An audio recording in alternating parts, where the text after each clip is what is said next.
ಆಮೇಲೆ ಇದು ಒಂದು ಒಳ್ಳೆ ಇಂಪಾರ್ಟೆಂಟ್ ಏನಂತಂದರೆ ಕುಂಭಮೇಳದಲ್ಲಿ ಆಗಿರ್ತಕ್ಕಂಥ ಡಾಟಾ ಅವೈಲಬಲ್ ಇಲ್ಲ. ಯಾರಲ್ಲಿ ಕೇಳ್ತಾ ಇದ್ದಾರೆ, ಅದಕ್ಕೆ ನಮ್ಮ ಸ್ನೇಹಿತರು ಕೂಡ ಹೇಳ್ತಾ ಇದ್ರು, ಅನಿಲ್ ಕುಮಾರ್ ಅಂತ ನಮ್ಮ ಸ್ನೇಹಿತರು. NDA ಫುಲ್ ಫಾರ್ಮ್ ಏನಂದರೆ ನೋ ಡಾಟಾ ಅವೈಲಬಲ್ ಅಂತ. NDA ಫುಲ್ ಫಾರ್ಮ್ ಏನಂದರೆ ಮೋದಿಯವರ ಸಾಧನೆ NDA ಅಂತಂದರೆ ನೋ ಡಾಟಾ ಅವೈಲಬಲ್. ನಾನು ಯಾಕೆ ಹೇಳ್ತೇನೆ ಅಂತಂದರೆ ಇಲ್ಲಿವರೆಗೆ 11 ವರ್ಷದ ಅವಧಿಯಲ್ಲಿ ಆಗಿರ್ತಕ್ಕಂಥ ಡಾಟಾ ಅವೈಲಬಲ್ ಇಲ್ಲ. ನನಗೆ ನಿಮಗೆ ಎಲ್ಲನೂ ಆಗಿರಲಿ, ಕಮೆಂಟ್ಗಳು ಬಂದರೆ ಅದನ್ನ ತೆಗೆಯೋದು, ಫೇಸ್ಬುಕ್ನಲ್ಲಿ ಇವ್ರು ನೆಗೆಟಿವ್ ವಿಡಿಯೋದ್ರೆ ತೆಗೆಯೋದು, ಕೇಂದ್ರ ಸರ್ಕಾರದ ಆಗುಹೋಗುಗಳ ಬಗ್ಗೆ ಎಲ್ಲ ನಾವು ಭಾಳ ಡಿಜಿಟಲ್ಲು ಆಮ್ನೆ ಡಿಜಿಟಲ್ ಕರೆದಿಯ ಆಮ್ನೆ ಆನ್ಲೈನ್ ಅಂತ ಹೇಳ್ತಾರಲ್ಲ, ಯಾವುದನ್ನು ಒಂದು ಡಾಟಾ ನೀವು ಗೂಗಲ್ ಮಾಡ್ಕೊಂಡು ಒಂದು ಅದನ್ನು ಆನ್ಲೈನ್ ಡಾಟಾ ಕೊಡ್ಬೋದಾ? ಕೇಂದ್ರ ಸರ್ಕಾರದ ಯಾವುದನ್ನು ಒಂದು ಡಾಟಾ ಅವೈಲಬಲ್ ಇದೆಯಾ online? NCRB report, national crime report bureau report ಏನಿದೆ ಇವತ್ತು ಅವೈಲಬಲ್ ಇದೆ, ಚೆಕ್ ಮಾಡಿ ನೋಡಿರಿ. ಮತ್ತು ಇವ್ರೇನು ಸರ್ಕಾರ ನಡೆಸ್ತಿದ್ದಾರೆ? So NDA means no data available. ಪಾರ್ಲಿಮೆಂಟ್ನಾಗೂ ಚರ್ಚೆ ಆಯ್ತು ಸರ್, ಆ್ಯಕ್ಚುಲಿ ಕುಂಭಮೇಳದ್ದು. ಅಲ್ಲಿ ಅವ್ರು ಹೇಳ್ತಾರೆ 10 ಜನ 20 ಜನ ಅಥವಾ 30 ಜನ ಡೆತ್ ಆಗಿದ್ದಾರೆ ಅಂತ. ಬಟ್ ಅಲ್ಲಿ ಲೋಕಲ್ ಅವ್ರು ಹೇಳೋ ಪ್ರಕಾರ 200-300 ಜನ ಡೆತ್ ಆಗಿದ್ದಾರೆ ರೀ.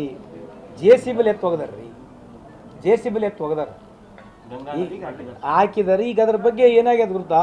ನಾವೇನೇ ಮಾತಾಡಿದ್ರೆ ಮೋದಿ ವಿರುದ್ಧ ನಂಗೆ ನಿಮಗೆ ಅನಿಸ್ಬಿಡುತ್ತೆ. ಮೋದಿಯವರು ಈ ದೇಶಕ್ಕೆ ಪರ್ಯಾಯ ಅಲ್ಲ, ಕಾಂಗ್ರೆಸ್ಸು ಈ ದೇಶಕ್ಕೆ ಪರ್ಯಾಯ ಅಲ್ಲ, BJPನೂ ಈ ದೇಶಕ್ಕೆ ಪರ್ಯಾಯ ಅಲ್ಲ. ಈ ದೇಶದ ಜನ ಎಲ್ಲಿವರೆಗೆ ಜನ ಪ್ರಜ್ಞಾವಂತರಾಗೋದಿಲ್ಲ, ಎಲ್ಲಿವರೆಗೆ ಜನ ಅರ್ಥ ಮಾಡ್ಕೊಳಂಗಿಲ್ಲ, ಇದು ಭಾಳ ಕಷ್ಟ ಪರಿಸ್ಥಿತಿಯಲ್ಲಿದೆ. ನಮ್ಮ ಬೇರೆ ಭಾಷೆದಲ್ಲಾದರೆ ಚೆನ್ನಾಗಿ ಹೇಳ್ಬೋದು, ಹೋಗ್ತದೆ, ದಿಕ್ಕು ತಪ್ಪು ಹೋಗ್ತದೆ. ಇವತ್ತು ದಿಕ್ಕು ತಪ್ಪು ಹೋಗಿರ್ತಕ್ಕಂಥ ಲೆಕ್ಕದಲ್ಲಿ ಈ ದೇಶ ಇದೆ, ಅದ್ರ ಬಗ್ಗೆ ಚರ್ಚೆ ಆಗಕ್ಕೆ ರೆಡಿ ಇಲ್ಲ. ಈ ದೇಶ ದಿಕ್ಕು ತಪ್ಪು ಹೋಗಿದೆ, ಅದ್ರ ಬಗ್ಗೆ ಚರ್ಚೆ ಆಗಕ್ಕೆ ರೆಡಿ ಇಲ್ಲ. We are ready to have a ನಾವು ರೀ, ಅವ್ರು ನರೇಂದ್ರ ಮೋದಿ ಅವ್ರು ನಮ್ಮ ಪ್ರಧಾನಮಂತ್ರಿ ಏನು, ಬೇರೆ ದೇಶದ ಪ್ರಧಾನಮಂತ್ರಿ ಏನ್ರಿ?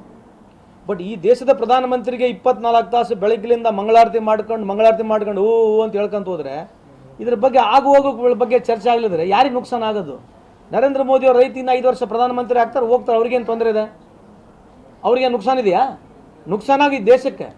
ನಾಳೆ ಕಾಂಗ್ರೆಸ್ಸಿನ ಯಾವುದೇ ಒಬ್ಬ ಪ್ರಧಾನಮಂತ್ರಿ ಬಂದು ಅವ್ರು ಈ ದೇಶನ ಹಾಳು ಮಾಡಿದ್ರೆ ಅವ್ರ ಪ್ರಧಾನಮಂತ್ರಿ ಅವ್ರಿಗೆ ಅನುಕೂಲ ಆಗುತ್ತೆ. ಬಟ್ ಹಾಳಾಗೋದು ಯಾರಿಗೆ?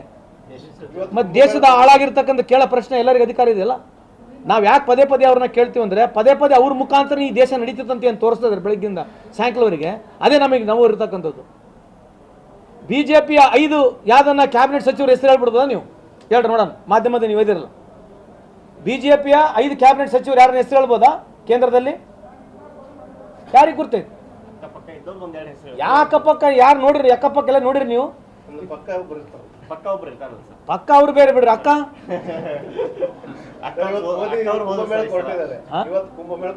ಅದೇ ರೀ, ಇದನ್ನೇ ಅದಕ್ಕೆ ಮೊನ್ನೆ ಹೇಳ್ದ ನಿಮಗೆ ಒಂದು ಸ್ಟೋರಿ ಹೇಳ್ದಲ್ಲ. ಜಾಪನೀಸ್ ಪ್ರೈಮ್ ಮಿನಿಸ್ಟರ್ ಈ ದೇಶಕ್ಕೆ ಬಂದಾಗ ಇಷ್ಟೆಲ್ಲ ನಿಮಗೆ ಕೆಲಸ ಮಾಡೋಕ್ಕೆ ಟೈಮ್ ಇದೆ, ಬುಲೆಟ್ ಟ್ರೈನ್ ಯಾಕೆ ಬೇಕಂತ ಹೇಳ್ದ. ನಾವು ಇಂಥದ್ರಾಗಿರೋದು ವ್ಯವಸ್ಥೆಯಲ್ಲಿ ಇವರು ಏನನ್ನ ಮಾಡ್ಬೋದು ರೂಲ್ಸ್ ಪ್ರಕಾರ. ಹಿಂದೂ ಧರ್ಮದ ಪ್ರಕಾರ ಈ ದೇವರು ಪ್ರತಿಷ್ಠಾಪನೆ ಮಾಡ್ತಕ್ಕಂಥದ್ದು ಯಾರು ಮಾಡಬೇಕು? ಮತ್ತು ಇವ್ರು ಹೆಂಗೆ ಮಾಡಿದ್ರು? ಅವರು ರಾಮ ಟೆಂಪಲ್ನಲ್ಲಿ, ರಾಮ ಮಂದಿರನಲ್ಲಿ ಇವ್ರು ಹೆಂಗೆ ಪ್ರತಿಷ್ಠಾಪನೆ ಮಾಡಿದ್ರು? ನೀವ್ಯಾಕೆ ಕೇಳಂಗಿಲ್ಲ ಇದ್ರ ಪ್ರಶ್ನೆ? ನಡೀತದೆ ಪಿಕ್ಚರ್ ಅವ್ರದ್ದು.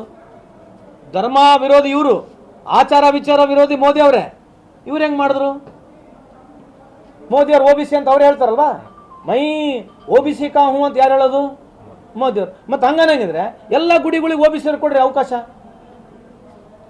ಈಗ ಒಂದ್ಸಲಿ ಮೋದಿಯವ್ರು ಮಾಡಿರ್ತಕ್ಕಂಥದ್ದು ಎಲ್ಲರಿಗೆ ಅವಕಾಶ ಆಗ್ಬೇಕಲ್ಲ, ಮತ್ತೆ ಕೊಟ್ಬಿಡ್ರಿ ಎಲ್ಲ ಗುಡಿಗಳಿಗೆ, ಅವ್ರಿಗೆ ಮಾಡಕ್ಕೆ ಕೊಡ್ರಿ, ಬೇರೆ ಸಮಾಜದವ್ರಿಗೆ ಕೊಡ್ರಿ. ನೀವು 24 ತಾಸು ನೀವು ಪ್ರತಿಷ್ಠಾಪನೆ ಮಾಡಕ್ಕೆ ನಿಮ್ಗೆ ಅಧಿಕಾರನೇ ಇಲ್ಲಲ್ಲ. ಇವ್ರು ಏನು ಮಾಡೋದು ನಡೀತದೆ? ಆ ಪಿಕ್ಚರು ನಡೀಲಿ ಪಿಕ್ಚರ್.